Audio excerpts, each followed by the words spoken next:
ಅಶ್ವಥ್ ನಾರಾಯಣ್ ನಿವಾಸದಲ್ಲಿ ಮಹತ್ವದ ಮೀಟಿಂಗ್ ನಡೀತಾ ಇದೆ ಬಿಜೆಪಿ ಕಡೆಯಿಂದ. ಅಂದರೆ ಒಳಗೆ ಏನು ನಡೀತಾ ಇದೆಯಲ್ಲ ಅದರ ಬಗ್ಗೆ ಚರ್ಚೆ ಅಂತೂ ನಡೀತಾ ಇರುತ್ತೆ. ಹೇಗೆ ಅದನ್ನು ನಿವಾರಣೆ ಮಾಡೋದು ಅನ್ನೋದ್ರ ಬಗ್ಗೆ. ಸೊ ಬಿಜೆಪಿ ಗೊಂದಲ ನಿವಾರಣೆಗೆ ನಾಯಕರ ಸರ್ಕಸ್ ಮುಂದುವರಿತಾ ಇದೆ. ಅಶ್ವಥ್ ನಾರಾಯಣ್ ನಿವಾಸದಲ್ಲಿ ಮಹತ್ವದ ಮೀಟಿಂಗ್ ಆರಂಭ ಆಗಿದೆ. ಅಧ್ಯಕ್ಷ ಸ್ಥಾನದ ವಿಚಾರ ಸೇರಿದಂತೆ ಹಲವು ವಿಷಯಗಳ ಬಗ್ಗೆ ಚರ್ಚೆ ಆಗತ್ತೆ. ಕೇಂದ್ರ ಸಚಿವ ಪ್ರಹ್ಲಾದ್ ಜೋಶಿ, ಮಾಜಿ CM DVS, Vijayendra, Sunil Kumar, Govind Karjol, MLC C T Ravi ಸೇರಿದಂತೆ ಹಲವರು ಉಪಸ್ಥಿತರಿದ್ದಾರೆ. ಸೊ ಬಿಜೆಪಿ ರೆಬೆಲ್ ತಂಡದ ಅರವಿಂದ ಲಿಂಬಾವಳಿ ಕೂಡ ಈ ಒಂದು ಸಭೆಯಲ್ಲಿ ಮೀಟಿಂಗಲ್ಲಿ ಭಾಗಿಯಾಗಿದ್ದಾರೆ. ಹೈಕಮಾಂಡ್ ನಾಯಕರನ್ನ ಭೇಟಿಯಾಗಿ ವಾಪಸ್ ಬಂದಾದ ನಂತರ ಈ ಸಭೆ ನಡೀತಾ ಇದೆ. ಅಶ್ವಥ್ ನಾರಾಯಣ್ ಅವರ ನಿವಾಸದಲ್ಲಿ ನಡೀತಾ ಇರುವಂತಹ ಹಿನ್ನೆಲೆ ಸಾಕಷ್ಟು ಕುತೂಹಲ ಮೂಡಿಸ್ತಾ ಇರುವಂಥದ್ದು. ಪ್ರಮುಖವಾಗಿ ರೆಬೆಲ್ ನಾಯಕರ ವಿಚಾರ ಒಂದು, ಇನ್ನೊಂದು ರಾಜ್ಯಾಧ್ಯಕ್ಷರ ವಿಚಾರ, ಆಮೇಲೆ ಸರ್ಕಾರದ ವಿರುದ್ಧ ವಿಪಕ್ಷ ನಾಯಕರಾಗಿ ಯಾವ ರೀತಿಯಾಗಿ ಹೋರಾಟವನ್ನು ಮಾಡಬೇಕು, ವಿಪಕ್ಷ ಸ್ಥಾನದಲ್ಲಿ ಇದ್ಕೊಂಡು ವಿಪಕ್ಷ ಸ್ಥಾನದಲ್ಲಿ ಇದ್ದಾರಾ ಇಲ್ಲ ಅನ್ನೋದೇ ಮರೆತು ಬಿಟ್ಟಿದ್ದಾರೆ ಅಂತ ಅನ್ನಿಸ್ತಾ ಇದೆ. ಸೊ ಹಂಗಾಗಿ ಆ ವಿಚಾರ ಬಗ್ಗೆ ಕೂಡ ಸಹಜವಾಗಿ ಚರ್ಚೆ ಆಗುತ್ತೆ. ಬಿಜೆಪಿ ಗೊಂದಲ ನಿವಾರಣೆಗೆ ನಾಯಕರ ಸರ್ಕಸ್ ಅಂತೂ ಮುಂದುವರಿತಾ ಇದೆ. ಹೈಕಮಾಂಡ್ ವಿಜಯೇಂದ್ರ ಮತ್ತು ಅಶೋಕ್ ಅವರಿಗೆ ಯಾವ ರೀತಿಯಾಗಿ ಸೂಚನೆ ಕೊಟ್ಟಿದ್ದಾರೆ ಗೊತ್ತಿಲ್ಲ. ಅದನ್ನು ಅಲ್ಲಿ ಆಗಿರುವಂಥ ಚರ್ಚೆಯ ವಿಚಾರವನ್ನು ಇಟ್ಕೊಂಡು ಇಲ್ಲಿ ನಡೀತಾ ಇರುವಂಥ ಮಹತ್ವದ ಸಭೆ ಆಗ್ತಾ ಇದೆ ಇದು. ಸೊ ಮುಂದಿನ ಆಯ್ಕೆಯ ವಿಚಾರವಾಗಿ ರಾಜ್ಯಾಧ್ಯಕ್ಷರ ಆಯ್ಕೆ, ಇಲ್ಲಿ ವಿಜೇಂದ್ರ ಅವರ ಆಯ್ಕೆ ಬದಲಾವಣೆ ಆಗತ್ತಾ ಅಥವಾ ಅಶೋಕ್ ಅವರ ಆಯ್ಕೆ ಬದಲಾವಣೆ ಆಗತ್ತಾ ಅನ್ನುವಂಥ ಕುತೂಹಲ ಇದೆ. ಇದುವರೆಗೂ ಕೂಡ ಕ್ಲಾರಿಟಿ ಸಿಗ್ತಾ ಇಲ್ಲ. ಸೊ ಹಂಗಾಗಿ ಇಬ್ಬರು ನಾಯಕರ ಆಯ್ಕೆಯ ವಿಚಾರವಾಗಿ ಚರ್ಚೆ ಆಗುತ್ತೆ. ಆಮೇಲೆ ಈಗ ರಾಜ್ಯದ ಬೆಳವಣಿಗೆ ಏನಾಗ್ತಾ ಇದೆ ಈ ಸರ್ಕಾರದಲ್ಲಿ, ಅಂದರೆ ಕಾಂಗ್ರೆಸ್ ಸರ್ಕಾರದಲ್ಲಿ ಆಗ್ತಾ ಇರುವಂಥ ಬೆಳವಣಿಗೆ, ಸೊ ಅದನ್ನು ಜನರ ಮುಂದೆ ಇಡುವಂಥ ಕೆಲಸವನ್ನು ಮಾಡಬೇಕು ಅನ್ನುವಂಥ ಚರ್ಚೆಯೂ ಕೂಡ ಸಹಜವಾಗಿ ಆಗಿರುತ್ತೆ. ಅದರ ಜೊತೆಗೆ ಇವತ್ತಿನ ಸಭೆಯಲ್ಲಿ BJP ರೆಬೆಲ್ ತಂಡದ ಅರವಿಂದ ಲಿಂಬಾವಳಿ ಅವರು ಭಾಗಿಯಾಗಿರೋದ್ರಿಂದ ಎಲ್ಲರೂ ಒಗ್ಗಟ್ಟಾಗಿ ಸರ್ಕಾರಕ್ಕೆ ಒಂದು ಮುಜುಗರ ತರುವಂಥ ಕೆಲಸವನ್ನು ಮಾಡಬೇಕು ಅನ್ನುವಂಥ ನಿಟ್ಟಿನಲ್ಲಿ ಪ್ರತಿಭಟನೆಯ ವಿಚಾರವಾಗಿ ಏನಾದರೂ ಚರ್ಚೆ ಆಗುತ್ತಾ, ಅಥವಾ ತಮ್ಮಲ್ಲಿರುವಂಥ ಗೊಂದಲಗಳು ಒಳಜಗಳವನ್ನು ಸರಿ ಮಾಡೋದಕ್ಕೆ ನಡೀತಾ ಇರುವಂಥ ಸಭೆನಾ ಅನ್ನುವಂಥದ್ದು. ಸೊ ಈ ಒಂದು ಸಭೆಯಲ್ಲಿ ಕೇಂದ್ರ ಸಚಿವರಾಗಿರುವಂಥ ಪ್ರಹ್ಲಾದ್ ಜೋಶಿ ಅವರಿದ್ದಾರೆ, ಮಾಜಿ CM DVS ಅವರಿದ್ದಾರೆ, ಇನ್ನು ವಿಜೇಂದ್ರ ಅವರು, ಇನ್ನು ಸುನಿಲ್ ಕುಮಾರ್, ಗೋವಿಂದ ಕಾರಜೋಳ್, MLC ಸಿಟಿ ರವಿ ಸೇರಿದಂತೆ ಹಲವರು ಈ ಒಂದು ಮೀಟಿಂಗಲ್ಲಿ ಭಾಗಿಯಾಗಿದ್ದಾರೆ.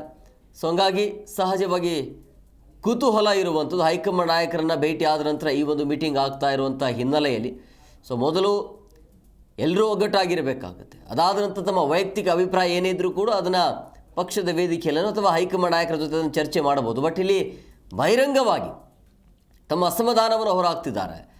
ಸೊ ಹಂಗಾಗಿ ಕಾಂಗ್ರೆಸ್ ಈ ರೀತಿಯಾಗಿ ಕಾಂಗ್ರೆಸ್ ಸರ್ಕಾರದ ಮೇಲೆ ಆರೋಪಗಳ ಸುರಿಮಳೆ ಇದೆ. ಇಂಥ ಸಮಯದಲ್ಲಿ BJP ಏನು ಮಾಡ್ತಾ ಇಲ್ಲ, ವಿಪಕ್ಷ ಸ್ಥಾನದಲ್ಲಿ ಇದ್ಕೊಂಡು ಏನು ಮಾಡ್ತಾ ಇಲ್ಲ ಅಂತ ಚರ್ಚೆಗಳು ಆಗ್ತಾ ಇದೆ.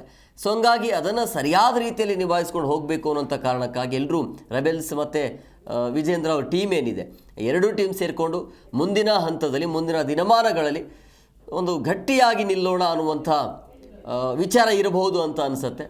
ಅಥವಾ ಮಾಹಿತಿ ಇದೆಯಾ ಇವರಿಗೆ, ಅಂದರೆ ವಿಪಕ್ಷ ಸ್ಥಾನ ಅಂದರೆ ಪ್ರಮುಖವಾಗಿ ರಾಜ್ಯಾಧ್ಯಕ್ಷರ ಸ್ಥಾನ ಏನಾದರೂ ಬದಲಾವಣೆ ಆಗೋದಾಗಿದ್ದರೆ ಅಥವಾ ಇಲ್ಲಿ ಅದರ ಬಗ್ಗೆ ಏನಾದರೂ ಚರ್ಚೆ ಆಗ್ತಿದೆಯಾ, ಅಥವಾ ವಿಜೇಂದ್ರ ಅವರೇ ಮುಂದುವರ್ಸ್ಕೊಂಡು ಹೋಗ್ತಾರಾ, ಮುಂದುವರ್ಸ್ಕೊಂಡು ಹೋದರೆ ನಾಯಕರನ್ನು ಹಿರಿಯ ನಾಯಕರನ್ನು ಯಾವ ರೀತಿಯಾಗಿ ಅವ್ರ ಜೊತೆ ಹೇಗಿರ್ತಾರೆ ಅನ್ನೋದು ಸಹಜವಾಗಿ ಪ್ರಶ್ನೆ ಇರುತ್ತೆ. ಅವ್ರ ಜೊತೆಗೆ ಯಾವ ರೀತಿಯಾಗಿ ವಿಜೇಂದ್ರ ಅವರು ಕೈ ಜೋಡಿಸ್ತಾರೆ ಮತ್ತು ಹಿರಿಯ ನಾಯಕರು ಇವ್ರ ಜೊತೆ ಹೇಗಿರ್ತಾರೆ ಅಂಥೇಳಿ. ಸೊ ಹಂಗಾಗಿ ಈ ರೀತಿಯ ಚರ್ಚೆಗಳು ಆಗ್ತಾನೇ ಇದೆ. ಪ್ರಮುಖವಾಗಿ ಇಲ್ಲಿ BJPಯ ಒಳಗೆ ಇರುವಂಥ ಗೊಂದಲ ನಿವಾರಣೆಗಾಗಿ ನಡೀತಾ ಇದೆ ಅನ್ನೋದು ಮೇಲ್ನೋಟಕ್ಕೆ ಗೊತ್ತಾಗ್ತಾ ಇದೆ ಮುಂದಿನ ದಿನಮಾನಗಳಲ್ಲಿ. ಸೊ ಒಳ್ಳೆಯ ಅವಕಾಶ ಇದ್ದರೂ ಕೂಡ ಅದನ್ನು ಸರಿಯಾದ ರೀತಿಯಲ್ಲಿ ಬಳಸ್ಕೊಳ್ತಿಲ್ಲ ಅನ್ನೋದು ಟಾಕ್ ಇದೆ BJPಯ ಮೇಲೆ, ವಿಪಕ್ಷದವರ ಮೇಲೆ. ಸೊ ಹಂಗಾಗಿ ಅವರಲ್ಲೇ ಗೊಂದಲ ಇದೆ, ಅವರಲ್ಲೇ ಜಗಳ ಇರೋದ್ರಿಂದಾಗಿ ಇನ್ನು ಒಗ್ಗಟ್ಟಾಗಿ ನೋಡಿ, ಈ ವಿಜೇಂದ್ರ ಅವರಿದ್ದರೆ ಅಶೋಕ್ ಅವರು ಇರೋದಿಲ್ಲ, ಅಶೋಕ್ ಅವರಿದ್ದರೆ ವಿಜೇಂದ್ರ ಅವರು ಇರೋದಿಲ್ಲ. ಸೊ ಈ ರೀತಿಯ ಸಮಸ್ಯೆಗಳು ಮುಂದುವರಿಸ್ಕೊಂಡೇ ಹೋಗ್ತಾ ಇರುವಂಥದ್ದು BJP ಕಡೆಯಿಂದ. ಸೊ ಅದು ನಿವಾರಣೆ ಆಗಬೇಕು. ಆಗಿಲ್ಲ ಅಂತ ಹೇಳಿದ್ರೆ ನೀವು ಯಾವತ್ತೂ ಹಿಂಗೆ ಇರ್ತೀರಿ, ನಿಮ್ಮ ಪಕ್ಷ ಅಧಿಕಾರಕ್ಕೆ ಬರೋದು ಡೌಟು. ಸೊ ಹಂಗಾಗಿ ಕಾರ್ಯಕರ್ತರು ಕೂಡ ಇದೇ ರೀತಿಯಾಗಿ ಬೇಸರವನ್ನು ವ್ಯಕ್ತಪಡಿಸ್ತಾ ಇದ್ದಾರೆ. ನಿಮ್ಮಲ್ಲೇ ಒಗ್ಗಟ್ಟಿಲ್ಲ ಅಂತ ಹೇಳಿದಾಗ ನೀವು ಜನರನ್ನು ಹೇಗೆ ಒಂದುಗೂಡಿಸ್ತೀರಿ ಅಂಥೇಳಿ. ಸೊ ಹಂಗಾಗಿ ನಿಮ್ಮ ಮಾತನ್ನು ಜನ ಸಾಮಾನ್ಯರು ಯಾವ ರೀತಿಯಾಗಿ ಕೇಳ್ತಾರೆ ಅನ್ನುವಂಥ ಚರ್ಚೆಗಳು. ಸೊ ಹಂಗಾಗಿ ಅವರಲ್ಲಿ ವೈಯಕ್ತಿಕವಾಗಿ ಏನೇ ಇದ್ದರೂ ಕೂಡ ಎಲ್ಲರೂ ಒಟ್ಟಾಗಿ ಈ ಒಂದು ಸಮಸ್ಯೆಯನ್ನು ಬಗೆಹರಿಸ್ಕೊಳ್ಬೇಕು, ಏನೇ ಹೋರಾಟ ಇದ್ರೂ ಕೂಡ ಒಂದಾಗಬೇಕು ಅನ್ನೋಂಥ ಲೆಕ್ಕಾಚಾರದಲ್ಲಿ ಈ ಒಂದು ಸಭೆ ನಡೀತಾ ಇದೆ. ಈ ಸಭೆಯಲ್ಲಿ ಏನೆಲ್ಲ ಚರ್ಚೆ ಆಗುತ್ತೆ ಅನ್ನೋದು ಸಹಜವಾಗಿ ಕುತೂಹಲ ಇದೆ.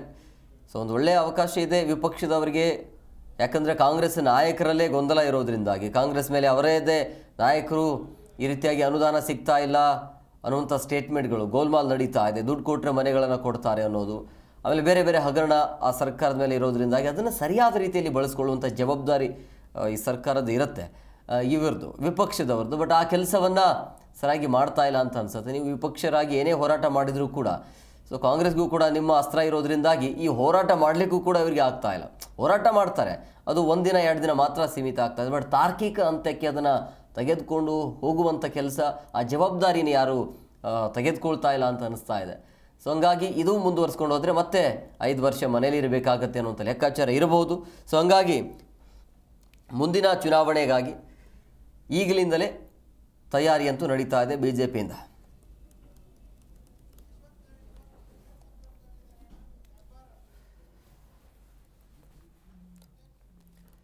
ಈ ಬಗ್ಗೆ ಮತ್ತಷ್ಟು ಮಾಹಿತಿ ನೀಡ್ತಾರೆ ನಮ್ಮ ಪ್ರತಿನಿಧಿ ಜನಾರ್ದನ್ ಹೆಬ್ಬಾರ್, ನೇರ ಸಂಪರ್ಕದಲ್ಲಿದ್ದಾರೆ. ಜನಾರ್ದನ್, ಪ್ರಮುಖವಾಗಿ ಹೈಕಮಾಂಡ್ ನಾಯಕರನ್ನ ಮೀಟ್ ಆದ ನಂತರ ಈ ಸಭೆ ಮಹತ್ವವನ್ನು ಪಡೆದುಕೊಳ್ತಾ ಇದೆ. ಈ ಸಭೆಯಲ್ಲಿ ಯಾರೆಲ್ಲ ಭಾಗಿಯಾಗಿದ್ದಾರೆ, ಏನೆಲ್ಲ ಚರ್ಚೆ ಆಗ್ತಾ ಇದೆ ಅಂತ? ಕುಮಾರ್, ಸಭೆ ಮುಕ್ತಾಯ ಆಗಿದೆ. ಈಗ ಸುಮಾರು 1 ಗಂಟೆಗಳ ಕಾಲ ಸಭೆ ನಡೆದಿದೆ. ಇಲ್ಲಿ ಭಾಳ ಪ್ರಮುಖವಾಗಿ ರಾಜ್ಯದಲ್ಲಿ ಇರುವಂಥ BJPಯಲ್ಲಿರುವಂಥ ಆಂತರಿಕ ಸಮಸ್ಯೆ, ಆಂತರಿಕ ಬೇಗುದಿ ವಿಚಾರವಾಗಿ ಇವತ್ತಿನ ಸಭೆಯಲ್ಲಿ ಭಾಳ ಚರ್ಚೆ ಆಗಿದೆ. ಪ್ರಹ್ಲಾದ್ ಜೋಶಿಯವರು ಸದ್ಯಕ್ಕೆ ರಾಜ್ಯ BJPಯಲ್ಲಿರುವಂತಹ ಅಸಮಾಧಾನವನ್ನು ಶಮನ ಮಾಡುವಂತಹ ಜವಾಬ್ದಾರಿಯನ್ನು ಹೈಕಮಾಂಡ್ನಿಂದ ಹೊತ್ಕೊಂಡು ಬಂದಿದ್ದಾರೆ. ಆ ಜವಾಬ್ದಾರಿಯನ್ನು ನಿಭಾಯಿಸುವಂಥ ನಿಟ್ಟಿನಲ್ಲಿ ಇವತ್ತು ಸಭೆಯನ್ನು ಕರೆದಿದ್ದಾರೆ. ಅಶ್ವಥ್ ನಾರಾಯಣ ಅವರ ನಿವಾಸದಲ್ಲಿ ಸಭೆ ಆಗಿದೆ. ಸಭೆಯಲ್ಲಿ ಪಕ್ಷದ ಪ್ರಮುಖರೆಲ್ಲರೂ ಕೂಡ ಭಾಗಿಯಾಗಿದ್ದರು. ಆದರೆ ಫಲಿತಾಂಶ ಸದ್ಯಕ್ಕಂತೂ ಶೂನ್ಯ ಅಂತಲೇ ಭಾಸವಾಗುತ್ತೆ. ಯಾಕಂತಂದರೆ ಇದು ಸದ್ಯಕ್ಕೆ ಬಗೆಹರಿಯುವಂತಹ ಸಮಸ್ಯೆ ಅಲ್ಲ. ಪಕ್ಷದಲ್ಲಿ ವಿಜೇಂದ್ರ ಹಾಗೂ ಅಶೋಕ್ ಅವ್ರ ನಡುವೆ ಭಿನ್ನಮತ ಶುರುವಾಗಿದೆ, ಅವ್ರ ನಡುವೆ ಅಸಮಾಧಾನ ಶುರುವಾಗಿದೆ. ಇದರ ಹೊರತುಪಡಿಸಿ ರೆಬೆಲ್ ಟೀಮ್ ಅಂತ ಬೇರೆ ಇದೆ, ತಟಸ್ಥ ಬಣ ಅಂತ ಬೇರೆ ಇದೆ. ಹೀಗಾಗಿ ಪ್ರಹ್ಲಾದ್ ಜೋಶಿ ಇವತ್ತಿನ ಸಭೆಯಲ್ಲಿ ಹೇಳಿರುವಂಥ ವಿಚಾರ ಏನಂತಂದರೆ, ರಾಜ್ಯ ಸರ್ಕಾರದ ವಿರುದ್ಧ ಹೋರಾಟ ಮಾಡಬೇಕಾದಂಥ ವಿಪಕ್ಷ BJP ತನ್ನೊಳಗಡೆ ಹೋರಾಟ ಮಾಡುವಂಥ ಪರಿಸ್ಥಿತಿ ತಂದುಕೊಂಡ್ರೆ ಸರ್ಕಾರವನ್ನು ಹೇಗೆ ಕಟ್ಟಿ ಹಾಕಲಿಕ್ಕೆ ಸಾಧ್ಯ ಆಗುತ್ತೆ. ಮೊದಲು ಈ ಸಮಸ್ಯೆಯಿಂದ ಆಚೆ ಬರುವಂತಹ ಪ್ರಯತ್ನವನ್ನು ಮಾಡಿ ಅಂತೇಳಿ ಮೊದಲನೇದಾಗಿ ಪ್ರಹ್ಲಾದ್ ಜೋಶಿ ಕೇಂದ್ರ ಸಚಿವರು ಹೇಳಿದ್ದಾರೆ ಅಂತ ಮಾಹಿತಿ. ಇವತ್ತಿನ ಸಭೆಯಲ್ಲಿ ಅರವಿಂದ್ ಲಿಂಬಾವಳಿ ಸಹಿತ ಉಪಸ್ಥಿತರಿದ್ದರು. ಅಂದರೆ ಇಲ್ಲಿ ಜೋಶಿಯವರು ಒಂದು ಪ್ರಯತ್ನವನ್ನು ಮಾಡಿದ್ದಾರೆ, ಎರಡೂ ಕಡೆಯವ್ರನ್ನ ಸೇರಿಸುವಂತಹ ಪ್ರಯತ್ನವನ್ನು ಮಾಡಿದ್ದಾರೆ. ಎಲ್ಲರನ್ನ ಒಟ್ಟಿಗೆ ಕೂರಿಸಿ ಚರ್ಚೆ ಮಾಡಿ ಇರುವ ಸಮಸ್ಯೆಯನ್ನು ಬಗೆಹರಿಸಲಿಕ್ಕೆ ಏನೆಲ್ಲ ಮಾಡಲಿಕ್ಕೆ ಸಾಧ್ಯ ಆ ಪ್ರಯತ್ನವನ್ನು ಮಾಡಿದ್ದಾರೆ. ಒಂದು ಕಡೆಯಲ್ಲಿ ರೆಬೆಲ್ಸ್ ಟೀಮ್ ಹೇಳ್ತಾ ಇರೋದು ರಾಜ್ಯಾಧ್ಯಕ್ಷರ ಬದಲಾವಣೆ ಆದರೆ ಎಲ್ಲವೂ ಕೂಡ ಸರಿ ಹೋಗುತ್ತೆ ಅಂತೇಳಿ. ಆದರೆ ಪ್ರಹ್ಲಾದ್ ಜೋಶಿ ಹೇಳ್ತಾ ಇರೋದು, ಹಾಗೆ ಏಕಾಏಕಿ ರಾಜ್ಯಾಧ್ಯಕ್ಷರನ್ನ ಬದಲಾವಣೆ ಮಾಡ್ತಾ ಹೋದರೆ ಯಾರೇ ಬಂದರೂ ಸಹಿತ ಅಲ್ಲಿ ಅಸಮಾಧಾನ ಇದ್ದೇ ಇರುತ್ತೆ. ಆ ಕಾರಣಕ್ಕಾಗಿ ಇರುವಂತಹ ವ್ಯವಸ್ಥೆ ನಡುವೆ ಅದೆಲ್ಲವನ್ನೂ ಕೂಡ ಸರಿಪಡಿಸ್ಕೊಂಡು ಹೋಗುವಂಥ ಕೆಲಸ ಆಗಬೇಕು. ಆ ನಿಟ್ಟಿನಲ್ಲಿ ಎಲ್ಲರೂ ಕೂಡ ಯೋಚನೆ ಮಾಡಬೇಕು. ಮುಂದಿನ ದಿನದಲ್ಲಿ ಅಧಿಕಾರಕ್ಕೆ ಬಂದಾಗ ಈ ಒಂದು ಸಂದರ್ಭದ ಬೇಗುದಿ ಎಲ್ಲವೂ ಕೂಡ ಪರಿಣಾಮ ಬೀರುವಂಥ ಆಗಬಾರ್ದು. ಈ ಸರ್ಕಾರದ ನಂತರದಲ್ಲಿ ಮುಂದೆ BJPಗೆ ಅವಕಾಶ ಇದೆ.